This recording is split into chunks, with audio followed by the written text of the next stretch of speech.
कहते हैं ना कि सफलता का जो मज़ा है वो बिना असफलताओं के नहीं आता।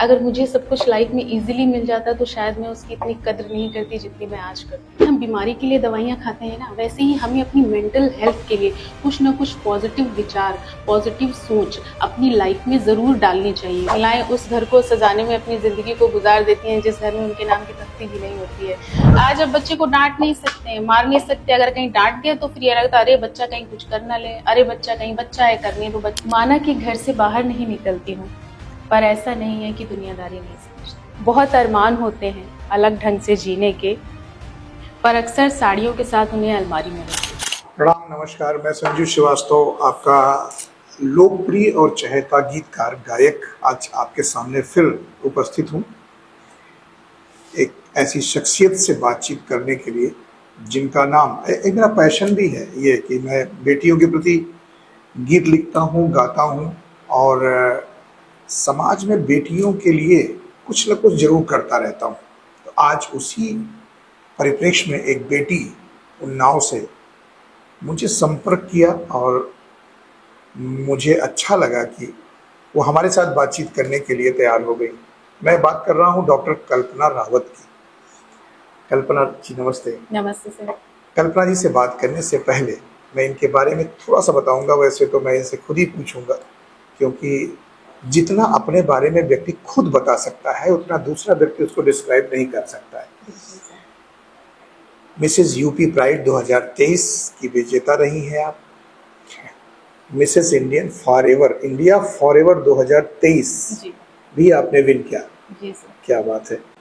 पीएचडी हैं आर्ट विशारद से। जानते हैं ये शख्सियत जो देख रहे हैं आप, कथक में मास्टर है, कथक की बहुत अच्छी नृत्यांगना है, मॉडल है, डांसर है, एक्ट्रेस है। खूबसूरती महिलाओं के पास ही होती है, तो ऑब्वियस सी बात है कि अगर एक्ट्रेस हैं तो कोई बहुत बड़ी बात नहीं है। टीवी रियलिटी शोज में आपने बहुत अच्छा काम किया है, कई टीवी रियलिटी शो में। सबसे बड़ी चीज है कि एक हुनर का मंच एक प्रोग्राम होता है, उसमें जूरी रही है, जज भी किया है आपने, बहुत बढ़िया, अच्छा लगा। एनडीटीवी ने एक राइजिंग डांस अवार्ड का प्रोग्राम किया था, उस पर आपने रनर अप जी राइजिंग अवार्ड मिला ही था मुझे। अच्छा, ये राइजिंग अवार्ड भी विनर की है। मैगजीन फेमिना टाइम्स ग्लैम्स 2023 भी आपने पार्टिसिपेट किया है। जी। कल्पना जी के बारे में मैं बातचीत शुरू करूं इससे पहले मैं दोहराना चाहूँगा कि अर्श फाउंडेशन मेरी एक संस्था है जो समाज में पिछड़े लोगों के साथ, दबे कुचले लोग जो हैं, जिनको कोई मंच नहीं मिल पाता है, उनके लिए मैं काम करता रहता हूँ। बेटियों के लिए बहुत सारे काम करता हूँ, मंच उपलब्ध कराता हूँ ऐसे लोगों, ऐसे शख्सियत को जो मेरे जैसे लोग हैं, जिनकी एक प्रतिभा है, कला है, लेकिन बैकअप नहीं मिल पाया है उनको। ऐसे में कुछ धन की आवश्यकता होती है दोस्तों। तो एक बारकोड जा रहा होगा, अगर आपकी नेक कमाई में से लगता है कि ऐसे पवित्र काम के लिए आपको कुछ डोनेट करना है तो आप कर सकते हैं। आत्मसंतुष्टि भी मिलेगी और आपका एक अंशदान समाज के लिए भी हो जाएगा। कल्पना जी से बातचीत शुरू करने में हमें थोड़ा सा वक्त लगेगा। मैं इनसे पूछना चाहूँगा इनके बारे में। आपका एक, मैं जब आपने मुझे व्हाट्सएप किया था तो उस पर लिखा था कि माता जी से आपको इंस्पिरेशन मिली। जी। क्या आपकी माता जी भी डांसर थी? नहीं, माता जी से इंस्पिरेशन डांसिंग की नहीं, लेकिन जीवन में बहुत कुछ करने की मिली। अच्छा। असल में जो मैं आज हूँ, जो मैं बन पाई हूँ, ये उन्हीं के कह सकते हैं विचारों की वजह से है। वो एक ऐसी लेडी थी जिन्होंने मुझे बूस्ट किया हमेशा। नहीं, सेल्फ डिपेंडेंट बनना है, लाइफ में कुछ करना है, एजुकेशन लेनी है, बिना एजुकेशन के लाइफ में कुछ भी नहीं है। तो मेरी माता जी ने हमेशा मुझे बूस्ट किया, उन्होंने हमेशा इंस्पायर किया। देख, कहते हैं ना कि बच्चा जो है कच्ची मिट्टी के समान होता है, आप उसको जैसा ढालोगे वो वैसा ढल जाता है। तो मुझे जो ढालने का काम है वो उन्होंने किया, जो पॉजिटिविटी लाइफ में है वो उन्होंने ही दी है, उन्होंने ही ये सिखाया। जैसे कहते हैं ना कि बाबा साहब साहब कहते हैं कि एजुकेशन जो है वो आपको हाई पे ले जाती है, तो मुझे मेरे जो बाबा साहब हैं मेरी लाइफ में वो मेरी माता जी हैं। माता जी। उन्होंने ही मुझे ये सिखाया है कि अगर आप एजुकेशन है आपकी लाइफ में तो सब कुछ है। इसीलिए मैंने अभी तक एजुकेशन में है पॉज नहीं लिया है, ब्रेक नहीं लिया है। I am still learning. मैं जैसे कि क्लासिकल डांसर हूँ, मैंने आपसे कहा, तो I am still learning the dance form. हाँ, ये एक समुद्र है, कह सकते हैं सागर है। तो इस सागर में आप जितना अंदर जाते जाएंगे उतना आपकी जो कहते हैं ना क्यूरियोसिटी है वो बढ़ती जाती है कि हम और क्या सीख लें, क्या पाले। ज्ञान जो है वो सागर है। तो इसीलिए मेरी जो माता जी हैं वो मेरे लिए इंस्पिरेशन है। मैं कहूँगी मैं बहुत अनलकी हूँ कि आज वो मेरे पास नहीं है, मेरे साथ नहीं है, मेरी चीज़ों को नहीं देख सकती। अगर वो होती तो सच में वो बहुत खुश होती देख के कि हाँ उनकी बेटी इस लायक है, इस मुकाम पर पहुँच चुकी है। कि माता जी एक बेटी थी, माता जी भी एक बेटी थी, और बेटी अगर पढ़ी लिखी होती है, बेटी अगर एक्टिव होती है, तो आने वाली कई जनरेशन, कई पुश्तें, सुना है आपको भी एक बेटी है। जी हाँ, बहुत खुशी की बात है कि मुझे भी एक बेटी है, और मैं बेटी की माँ होने के बाद मैं समझ पाई कि बेटी होने में कितनी खुशी है। मैं बता नहीं सकती ना, जैसे कहते हैं कि जैसे गूंगा होता है उसे मीठा फल दे दिया जाए और उसको बता नहीं सकता, तो मैं एक बेटी की माँ होकर कितनी खुश हूँ मैं बता भी नहीं सकती हूँ। और सर एक छोटी सी बात और मैं कहना चाहूंगी आपसे, जैसे कि आपने कहा कि एक औरत अगर शिक्षित होती है तो वो समाज का सृजन करती है, लेकिन यहाँ पे मेरी कहानी में एक छोटा सा ट्विस्ट है। मेरी माँ शिक्षित थी लेकिन वो हाईली क्वालिफाइड नहीं थी, वो सिर्फ एक बेसिक एजुकेशन होल्डर थी। उन्होंने सिर्फ बेसिक एजुकेशन ली थी, और खास बात यही है कि सिर्फ बेसिक एजुकेशन लेकर उन्होंने अपनी बेटियों को इतना हाईली क्वालिफाइड बनाया। तो ये खास बात। बेटियों मतलब कई बहनें हैं आप? हाँ जी, हम 3 सिस्टर्स हैं, 3 बहनें हैं। और भाई?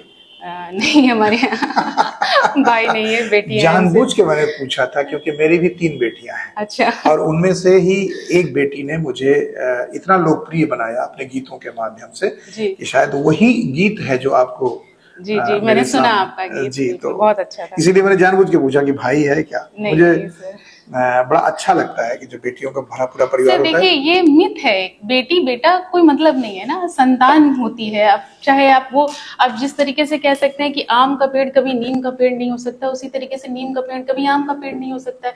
तो हम ना नीम को आम बना सकते हैं, ना आम को नीम बना सकते हैं। जो है उसको वैसा ही रहने दीजिए। पहले हमें भी ऐसा ही लगता था, लेकिन जब मैंने अपनी बेटियों को विदा कर दिया ना जी, तब ये एहसास होता है कि शायद जो फर्क बनाया गया है जी वो फर्क नहीं खत्म होगा कभी भी।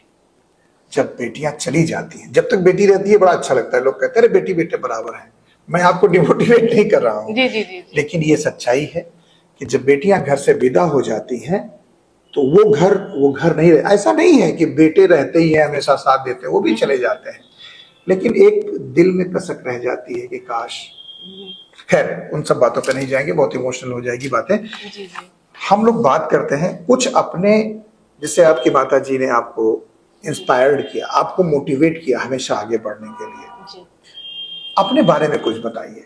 जी क्या आपका शौक माता पिता या समाज के रिस्ट्रिक्शन की वजह से कहीं बाधक बना? देखिए, बाधाएं तो आई निश्चित रूप से, लेकिन कहते हैं ना कि सफलता का जो मजा है वो बिना असफलताओं के नहीं आता। अगर मुझे सब कुछ लाइफ में इजीली मिल जाता तो शायद मैं उसकी इतनी कद्र नहीं करती जितनी मैं आज करती हूँ। तो मेरी लाइफ में जितनी भी असफलताएं, जितनी भी परेशानियां आई, वो कहते हैं कि ना कि परेशानियां आपको निखारती हैं, निखारने के लिए आती हैं। या तो आप परेशानियों में शांति से बैठ जाइए, रोने लगे कि हाँ मेरे पास ये परेशानी, या तो आप शांत मन से बैठ के उसका सोल्यूशन ढूंढिए कि हम उसको ओवरकम कैसे कर सकते हैं। और लाइफ में अगर ईश्वर आपको कभी भी कोई परेशानी देता है तो वो आपके अच्छे के लिए ही देता है। आपको हमेशा ये बात अपने दिमाग में रखनी है। मेरी लाइफ में तो पर्सनली ऐसा ही हुआ है कि अगर कुछ भी निगेटिव हुआ तो उसके बाद मुझे बहुत अच्छा पॉजिटिव रिजल्ट मिला है उसका। लोग बिखर जाते हैं परेशानियों से।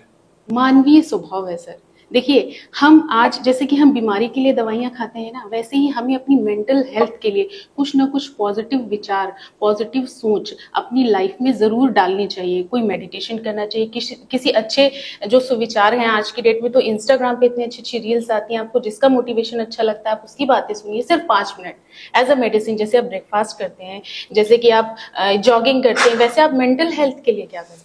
आपको मेंटल हेल्थ के लिए कुछ ना कुछ करना जरूरी है। इनकेस अगर आप नहीं करते हो तो आप बिखरेंगे। मैं मानती हूँ बिखरना है, हम ईश्वर तो है नहीं, हम इंसान है। तो बिखरने के बाद अपने आप को वापस से कैसे सृजन करना है। एक कोई कंट्री है, वहां बताते हैं अगर क्रॉकरी का सामान टूट जाता है तो वो लोग उसको फेविक्विक से लगा के दोबारा से चिपकाते हैं और वो बिल्कुल एंटीक बन जाता है, उसके एक एक पार्ट को चिपका के। तो जब आप उसको दोबारा उसको बना रहे हैं, चिपका के बना रहे हैं, तो वो चीज तो नहीं बन रही है, लेकिन एक नई चीज बन रही है। जो नई चीज बन रही है वो पहले वाले से ज्यादा वैल्यूएबल है, डिजाइनर हो जाती है, डिजाइनर हो गई वो, बिल्कुल एग्जैक्टली। जब आप बिल्कुल हम आपकी बातों से सहमत हैं और बहुत अंदर की बात आप कह रही हैं कि अगर हम टूटते हैं कहीं तो टूट के अगर जुड़ते हैं तो वो डिजाइन बन जाता है, वो चाहे एंटीक पीस बन जाता है।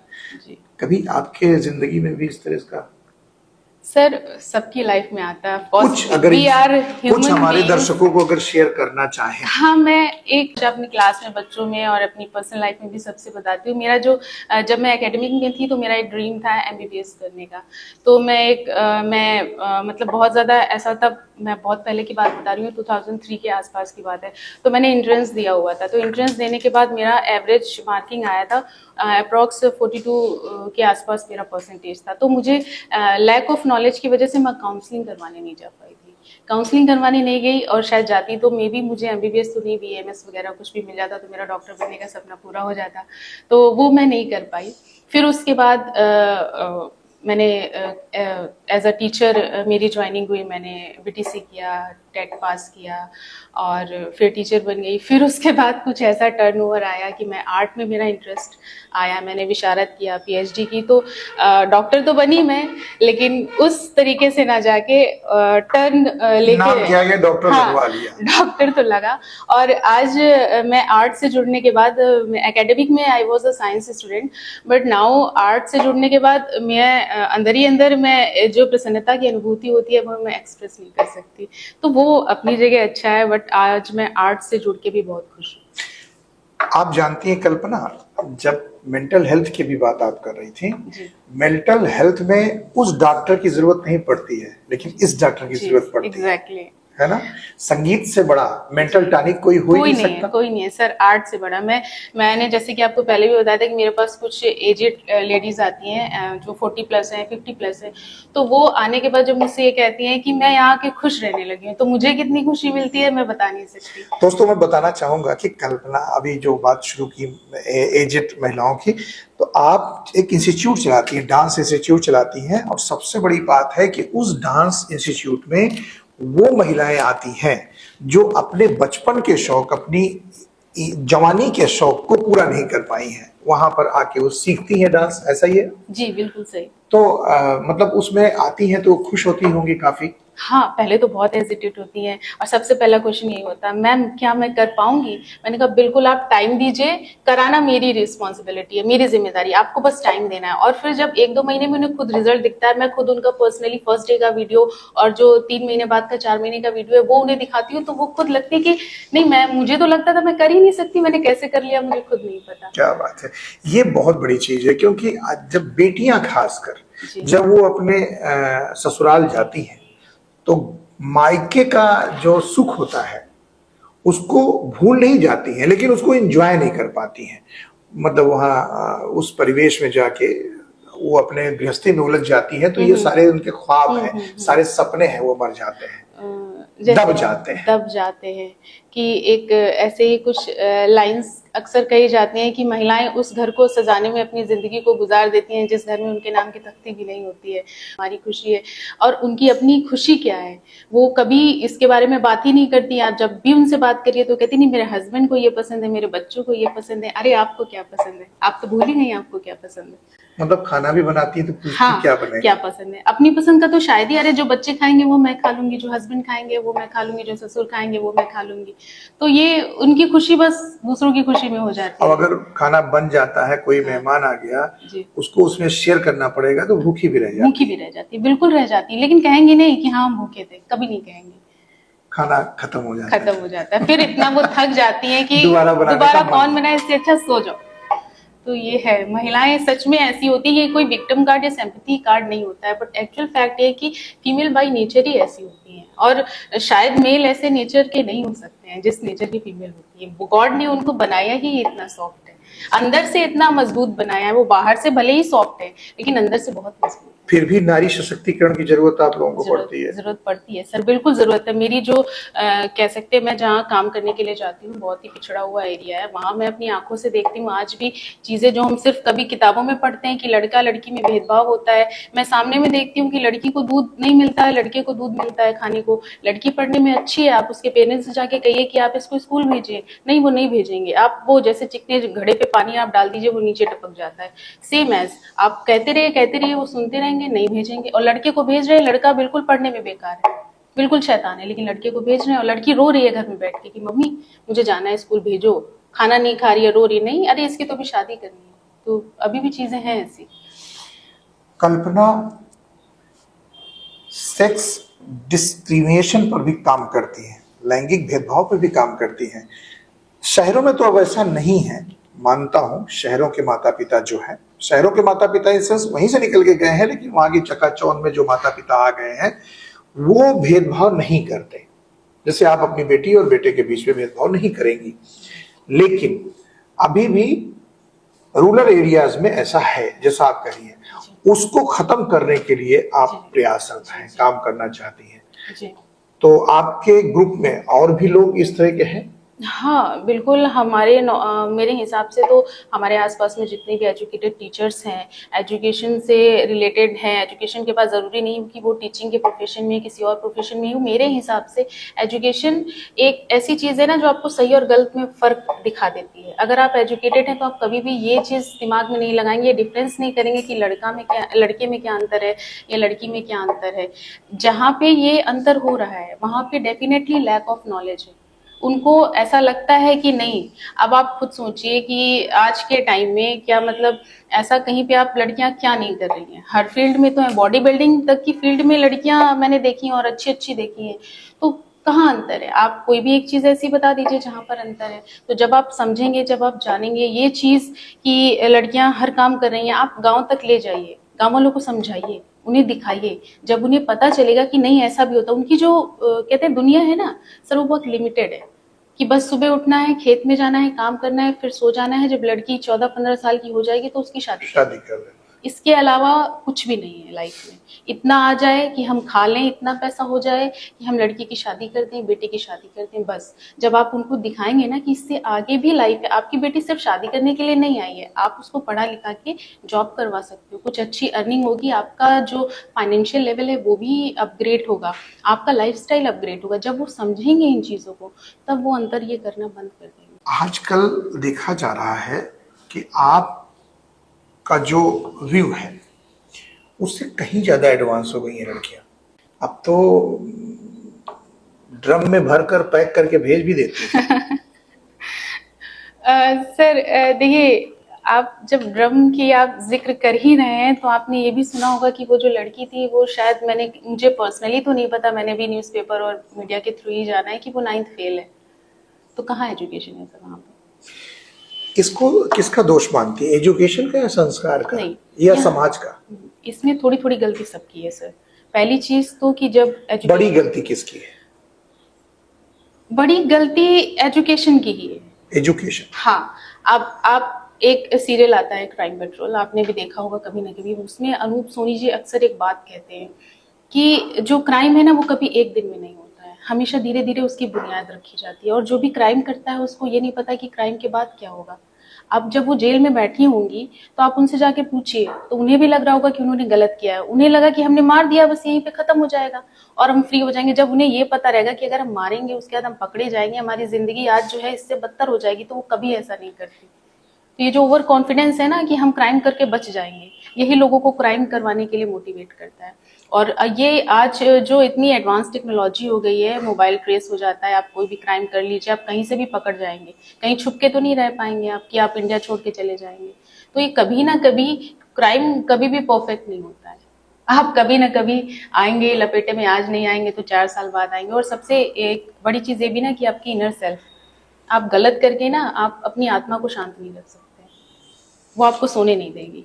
लेकिन उस समय तो लगता है, क्या होता है वो, स्वाभिमान होता है या अभिमान होता है जो हाँ, क्राइम करवाता है आपके हिसाब से? अभिमान होता है। स्वाभिमान तो कभी भी आपको क्राइम करवाने के लिए प्रेरित ही नहीं करेगा, आपका अभिमान ही आपको प्रेरित करेगा कि आप क्राइम करिए। अभिमान ही है, ईगो है जो नीचे नहीं आ रहा है कि हम बड़े हैं, हमसे बड़ा कोई नहीं हो सकता, और वो ईगो ही आपको कुछ भी गलत करने के लिए प्रेरित करता है। अतुल सुभाष वाले केस के बारे में भी आपने सुना होगा। हाँ जी, सुना है। मतलब उसको मारा तो नहीं, लेकिन मरने पे मजबूर अब कर मैं दिया। आपको अपना पर्सनल व्यू बताती हूँ उस केस का। मैंने उनकी बातें सुनी, इनके वीडियोस देखे, बहुत क्वालिफाइड थे, हाईली क्वालिफाइड थे। लेकिन वहाँ प्रॉब्लम क्या थी सर, क्वालिफिकेशन एक कहते हैं ना, ज्ञान और विवेक में अंतर होता है। विवेक दोनों क्वालिफाइड थे। दोनों क्वालिफाइड अभी थे। एक बात, हाँ, अभी आपने एजुकेशन की बात मैं करी। वही समझा रही हूँ जी। सर, वही सॉरी आपको कहने की कोशिश कर नहीं रही नहीं, हूँ बिल्कुल बिल्कुल। कि उनके पास ज्ञान तो था, लेकिन विवेक की कमी थी। विवेक कहाँ से आता है? आध्यात्म से आता है, पॉजिटिव बातों से आता है। आपने सिर्फ पढ़ के आप 9 to 9 की जॉब कर रहे हैं, उसके बाद आप अपनी मेंटल हेल्थ के लिए क्या टाइम दे रहे हैं? आप मेंटल हीलिंग भी तो करेंगे ना आप अपनी, कि सिर्फ काम के प्रेशर में आप काम कर रहे हो, और फिर जिसको आज वर्ड जिसको लोग बोलते हैं कि तनाव हो रहा है, डिप्रेशन हो रहा है, तो डिप्रेशन क्यों हो रहा है? आप घर के कलह से परेशान हो, जॉब के कलह से परेशान हो, उस कलह को, परेशानी को दूर करने के लिए आप क्या कर रहे हैं? आपको कुछ रेमेडी, जैसे आपको बुखार होता है तो आप डॉक्टर के पास जाके मेडिसिन लेते हो, अगर आपको तनाव हो रहा है तो आप उसके लिए क्या कर रहे हैं? आप वही दिनचर्या फॉलो कर रहे हैं। आप कितना वॉक करते हैं, आप कितना हेल्दी फूड खाते हैं। इस बारे में मैं ये भी कहना चाहूंगी कि जो हम खाते हैं ना, वो कहीं ना कहीं हमारी साइकोलॉजी को प्रेरित करता है। जो ये फास्ट फूड है और जितना भी जंक फूड है, आज की जनरेशन जितना ज्यादा खा रही है, उतना ज्यादा वो डिप्रेशन में जा रही है। वर्कआउट क्या है? कुछ भी नहीं है, बच्चे दिन भर बैठ के मोबाइल देखते हैं, टीवी देखते हैं, लाइफस्टाइल कहाँ हेल्दी रह गया है, तो वो डिप्रेशन तो होना ही होना है ना। माँ बाप जब नौकरी करेंगे तो बच्चों के पास ऑप्शन क्या होगा, जब मम्मी को बात करने का टाइम नहीं ये होगा? बिल्कुल सही कहा आपने। हम लोग पैसे के चक्कर में, जॉब के चक्कर में अपने बच्चों को बिल्कुल अकेला छोड़ के चले जाते हमारी माँ ने भी तो हमको पाला है। हैं। ये लेकिन उस समय तो मोबाइल के अलावा और भी चीजें होती थी, और चीजें, बच्चे खेलते थे, कंट्रोल करती थी, कंट्रोल करते थे, खेल में इतने समय तक जाना, इतने आज समय आज अब बच्चे को डांट नहीं सकते, मार नहीं सकते। अगर कहीं डांट दिया तो फिर ये लगता है अरे बच्चा कहीं कुछ कर ना ले, अरे बच्चा कहीं, बच्चा है करने दो, बच्चा ही करने दो। मैं तो देखती हूँ कि माँ भी बच्चे को मोबाइल दे देती है। छोटे बच्चे हैं साल भर के, आप उनको मोबाइल दे रहे हैं कि वो खाना नहीं खा रहे हैं, अब मोबाइल देखते हैं तो खाना खा लेते हैं। तो ये आदत किसने डलवाई है? और एक ये भी चीज है सर ना, कि बच्चा माँ बाप से ही सीखता है। जब माँ खुद मोबाइल चला रही है, आप अभी बैठ के बुक पढ़िए, आपका बच्चा बुक ना पढ़ने लगे तब कहिएगा। लेकिन जब माँ ही मोबाइल चला रही है, पापा ही मोबाइल चला रहे हैं, तो बच्चा तो मोबाइल चलाएगा ही ना। बच्चा तो मोबाइल चलाएगा ही। इससे पहले माँ बाप को एजुकेशन की जरूरत पड़ेगी। मुझे लगता है कि सबसे बढ़िया काउंसलिंग रामचरितमानस में मिलती है जी, हर रिश्ते को जीने की कला उसमें है। जी जी बिल्कुल। तो क्या कहेंगी आप आज की जनरेशन से? मैं जनरेशन से यही कहूंगी कि आप जो है वो पहली चीज तो अपने दिमाग से किसी जाति या धर्म को निकाल दीजिए, ठीक है? आप सिर्फ अच्छी चीजों को, जाति धर्म से मुझे याद आया कि सच में अभी से आपके मन में आया है कि जाति धर्म को हटा देना चाहिए या पहले से? नहीं सर, मैं तो डेफिनेटली ये कहूंगी कि हमें जाति और धर्म से अलग होके अपनी ग्रोथ पे ध्यान देना चाहिए। क्योंकि अभी पहलगाम में जो घटना हुई है जी, उसमें उन्होंने जाति नहीं पूछा था, धर्म पूछा। उसने पूछा कि आप हिंदू हैं या मुसलमान हैं। धर्म। और अगर पता चला तो मतलब अगर झूठ भी बोलने के चक्कर में फिर उन्होंने नेकेड करके उनका धर्म चेक किया। सर तो क्या किसी भी धर्म में, आप हिंदू धर्म की बात करें, मुस्लिम धर्म की बात करें, या किसी और रिलीजन की हम बात करते हैं, क्या इंसानों को मारना किसी भी धर्म में लिखा है? आप बताएं। नहीं, मारना लिखा नहीं है। मारना तो ये हमसे अगर आप पूछ रही हैं तो मैं तो कहूंगा कि हर युग में मारपीट तो हुई ही है। दैत्यों का संहार तो ईश्वर के रूप में हुआ ही हुआ है। पहले दैत्यों ने संहार किया, चाहे वो द्वापर हो, चाहे त्रेता हो, चाहे महाभारत, चाहे कोई भी काल ले लीजिए। इस समय क्या हो रहा है? इस समय भी तो वही हो रहा है जो पहले हुआ था। नहीं, पहले अगर युद्ध हुए तो देखिए अब महाभारत क्यों हुआ? महाभारत द्रौपदी चीरहरण हुआ और उन्होंने मतलब अननेसेसरी राज्य ले लिया अपने हक की लड़ाई के लिए। जो लड़ाई लड़ी जाए वो युद्ध है, लेकिन यहाँ हक की लड़ाई कहाँ लड़ी जा रही है? उनके हिसाब से तो हक का ही है ना कि भाई। ऐसे तो सर चोर चोरी भी करता है तो कहता है कि हम चोर नहीं, हमने सही किया है। तो इस हिसाब से ये उसको समझने की जरूरत है ना कि वो सही कर रहा है या गलत कर रहा है। हमारे समझने से क्या होता है? हम किसी का मर्डर करते और कहते नहीं हमने सही किया है, तो ये तो सही नहीं है। बिल्कुल सही बात है। आपके जीवन में जी कुछ ऐसी घटनाएं हो, अगर आप हमारे दर्शकों को उल्लेख करना चाहें जो इंस्पायरिंग हो। जी जी। तो आप एक घटना बताइए। अ, मेरे जीवन अचानक तो याद नहीं आता हाँ, है, अचानक मैं लेकिन वही फिर भी क्योंकि घटनाएं तो जीवन में बहुत हुई, इतना लंबा जीवन व्यतीत किया है तो घटनाएं अच्छी भी हुई, बुरी हुई, बहुत घटनाएं हुई। बट मैं कुछ ऐसा हाँ, जो जैसे होता नहीं कि घटना ये घटी और आपको इंस्पायर्ड कर गई या आपको डिप्रेस कर गई, तो अच्छा। कुछ, हाँ, कुछ उस तरह का है स्मरण में आपके? उम, हाँ, मैं अभी जब आपने कहा तो मैंने बहुत कोशिश की थी एक बार, एक बहुत अच्छा कॉम्पिटिशन था, उसमें मैंने बहुत सबसे पहले कॉम्पिटिशन में पार्टिसिपेट किया था कि मैं नाम नहीं लूँगी प्लेटफ़ॉर्म का, मैंने उसके लिए बहुत तैयारियाँ की थी, बहुत रात दिन मेहनत करी थी, बट कुछ ऐसा हुआ कि वहाँ पे कुछ पार्शियलिटी की वजह से मैं उसमें सेलेक्ट नहीं हुई। तो मैं बहुत मतलब परेशान हुई इस चीज़ को लेके कि और कैंडिडेट भी कोई ऐसा नहीं था कि मैं बोलूँ कि नहीं इसको ले लेना मैं उससे, क्योंकि अगर आप ऑडियंस व्यू भी देखें तो मेरी अच्छी रेटिंग थी उसमें, फिर भी उन्होंने मुझे नहीं सिलेक्ट किया, तो मैं बहुत परेशान हुई। फिर उसके बाद मैंने सोचा कि नहीं, मैं यहाँ पे क्विट नहीं करूँगी, मैं दोबारा किसी और शो में ट्राई करूँगी, अगर मेरे अंदर काबिलियत है, क्वालिटी है, तो फिर मैंने दूसरे शो में पार्टिसिपेट किया और मैंने उसको विन किया। तो मुझे ये लगा कि अगर मैं वहाँ पे परेशान होके उसको छोड़ देती तो शायद मैं दूसरे में जाके विन नहीं करती, और उसके बाद मुझे बहुत अच्छी अपॉर्चुनिटीज़ भी मिली, बहुत अच्छा काम भी किया। तो मैं यही कहना चाहूँगी लोगों से कि कभी भी किसी एक चीज़ में अगर आप हताश होते हैं, आपको सफलता नहीं मिलती है, तो आप बैठ नहीं जाए निराश होके कि नहीं मैंने मेहनत करी, आप एफर्ट करते रहिए, हो सकता है उससे कुछ बेटर आपके लिए वेट कर रहा हो। क्विट नहीं करना चाहिए, जी। रेगुलर आदमी को हाँ, प्रयास करते रहना रेगुलरिटी चाहिए। जो कहते हैं ना, कंसिस्टेंसी और कंटिन्यूटी, दो चीजें कभी भी आपको छोड़नी नहीं। कंटिन्यूटी नहीं छोड़ना चाहिए, ये तो समझ में आता है। जी। कंसिस्टेंसी जब हम शुरू करेंगे तभी तो कंसिस्टेंट रहेंगे उसमें। लोग तो कंसिस्टेंसी, शुरू ही नहीं करते हैं। हाँ, यही यही मैं कहना चाह रही हूँ ना आपसे कि कंसिस्टेंसी भी बहुत जरूरी है। ऐसा नहीं है कि हमने आज खा लिया फिर कल नहीं खाएंगे, छोड़ दीजिए, नहीं, मेहनत आपको डेली करनी है आपको अगर ऑफर मिले अभी बॉलीवुड में जाने का, जी। तो एक्सेप्ट कर लेंगे? हाँ, बिल्कुल कर लेंगे सर। आपके परिवार का क्या होगा?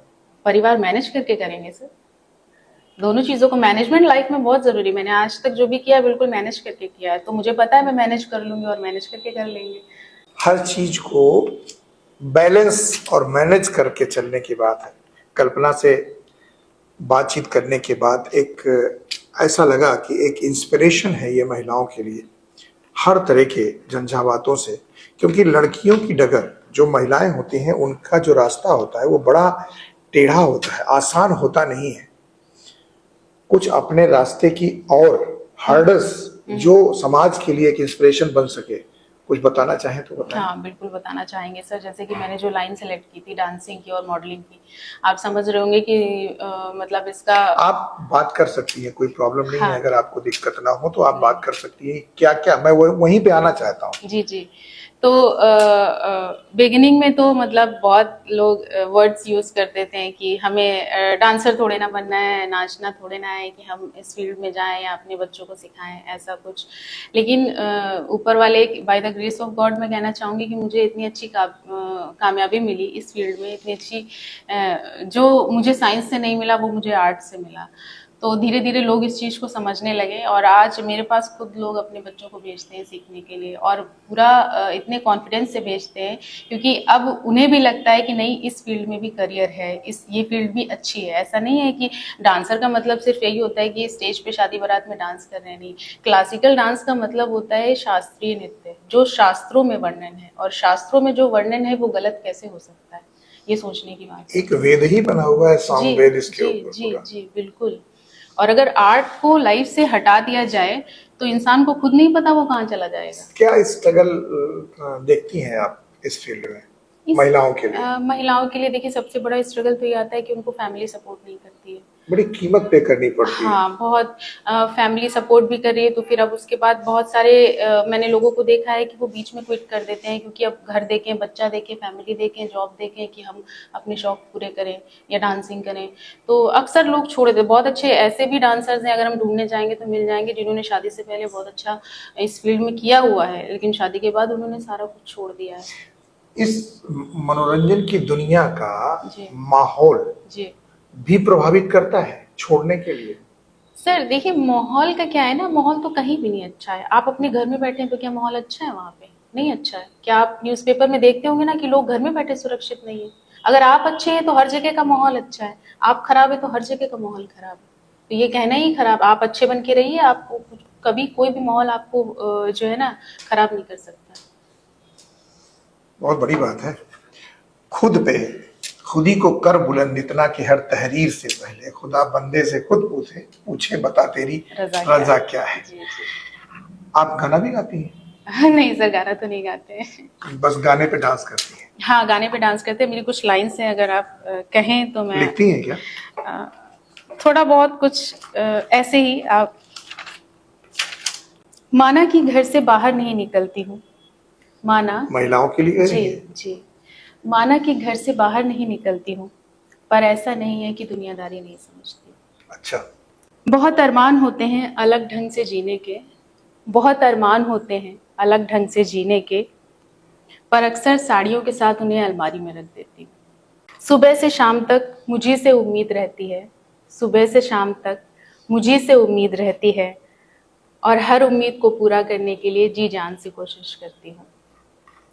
अक्सर सुबह की चाय टिफिन की बलि चढ़ जाती है, अच्छा। अक्सर सुबह की चाय टिफिन की बलि चढ़ जाती है, और जब दोबारा गर्म करती हूँ तो चाय भी उदास हो जाती है। माना कि घर से बाहर नहीं निकलती हूँ, पर घर में ही रहकर एक छोटी सी सृष्टि का सृजन करती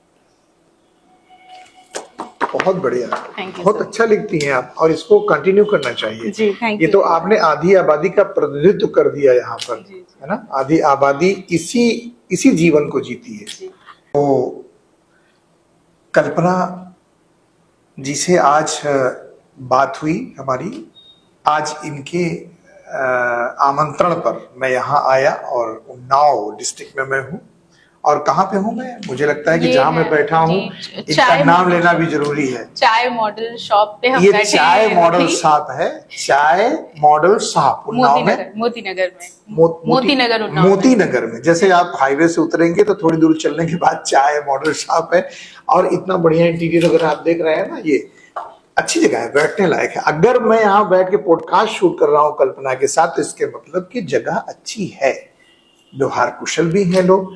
और सबसे बड़ी बात है, उन्नाव जैसे शहर में एकांत में इस तरह का माहौल भी मिलना बड़ा मुश्किल है ना? वही हाय हाय किचकिच वाले। जी, बहुत अच्छा है यहाँ माहौल। हाँ, लेकिन साफ सुथरा है, बहुत बढ़िया है। तो ये बहुत अच्छी बात है कि आज यहाँ पर उन्नाव में भी ऐसी जगह है।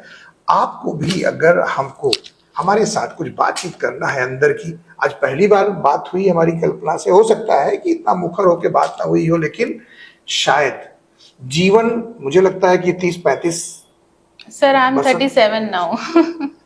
नजर न लगे। 40 बसंत पार पहुंचने वाली हैं। इनके जीवन में कम से कम 40 ऐसी कहानियां होंगी जो समाज को एक दिशा दे सकती हैं। मैं वादा करता हूं कि अगली बार भी बैठेंगे, बात करेंगे, और आपके साथ मिलके मैं कुछ अच्छा भी करने का प्रयास करूंगा। अभी हम बात ही कर रहे थे कि आप जब कुछ महिलाओं को, मतलब उस एज की महिलाओं को डांसिंग सिखाती हैं, तो हम एक प्रोग्राम करे थे काशी में। जी जी। दिल वाले दुल्हनिया ले जाएंगे। अच्छा। इसकी थीम आपको मैं चर्चा करता हूँ, आपको पसंद आएगा। तो जो दिल वाले दुल्हनिया ले जाएंगे का मैं सृजन कर रहा था वहां बनारस में, तो उसका थीम ये था कि जो लोग दूल्हा दुल्हन बनते हैं वो एंजॉय नहीं कर पाते। मतलब हम तो बिल्कुल नहीं एंजॉय कर पाए थे। आज के 40-39 साल हो गए शादी के हमारे। तो हमने अपनी सोच के मुताबिक एक थीम डेवलप की थी कि जो लोग शादीशुदा हैं, है ना, बाल बच्चे साथ में हैं, उनकी शादियां हो चुकी हैं, बाप बेटे चले गए हैं, बेटियां चली गई हैं, तो वो हम री मैरिज अच्छा करेंगे, और हमारी संस्था उसको पूरा प्रोग्राम ऑर्गेनाइज करेंगी। उसी तरह से बारात आएगी, शादी होगी, मंडप बनेगा, फेरे पड़ेंगे, पूरा सब कुछ होगा। और विनर जो कपल होगा, जी जी, उसमें कपल का जो विनर होगा उसको हम हनीमून के लिए भी भेजेंगे नैनीताल में। और उसका एक एज लिमिट था कि 35 साल से नीचे के कपल उसमें भाग नहीं ले सकते थे। 70 साल के एक बुजुर्ग थे, उन्होंने जीता था उसको। तो मैं भी कुछ ऐसे ही करता रहता हूँ। अभी एक मॉम स्पेशल के लिए मैं लखनऊ में प्रोग्राम ऑर्गेनाइज करने चल रहा हूँ, अर्श फाउंडेशन पर ही, जो मॉम स्पेशल होगा, जिससे 35 साल से ऊपर की महिलाएं ही डांसिंग में भाग ले सकेंगी। अच्छा अच्छा। जी, तो उसका होगा डांसिंग क्वीन ऑफ लखनऊ के नाम से मैं करूंगा। तो आपको उसमें मैं आमंत्रित करता हूँ कि अपने दल बल के साथ आप उसमें भाग लें। तो दोस्तों, आज बस इतना ही। मुझे लगता है कि कल्पना जी से बात करके, बातचीत हमारी जो करके हमें तो अच्छा लगा ही, आपको और अच्छा लगेगा। और इन्हीं शब्दों के साथ आज मैं कल्पना जी से विदा लेता हूँ। और हाँ, अपना ख्याल रखिएगा, अपने परिवार का ख्याल रखिएगा, अपने बच्चों का ख्याल रखिएगा। अगर आपकी पत्नी डांस करना चाहती है तो ऑनलाइन भी आप कल्पना जी से बात कर सकते हैं, इंस्पायर्ड करेंगी, उसमें आपको सिखा भी सकती हैं, सिखाएंगी भी। और सबसे बड़ी बात यह है कि आप अपने बच्चों का ख्याल रखेंगे तो आपके बच्चे भी आपका ख्याल रखेंगे। और अपना ख्याल रखना इसलिए जरूरी है कि आपसे ज्यादा आपकी जरूरत हमें है, हम कलाकारों को है। बहुत बहुत शुभकामनाएं, बहुत बहुत धन्यवाद, नमस्कार।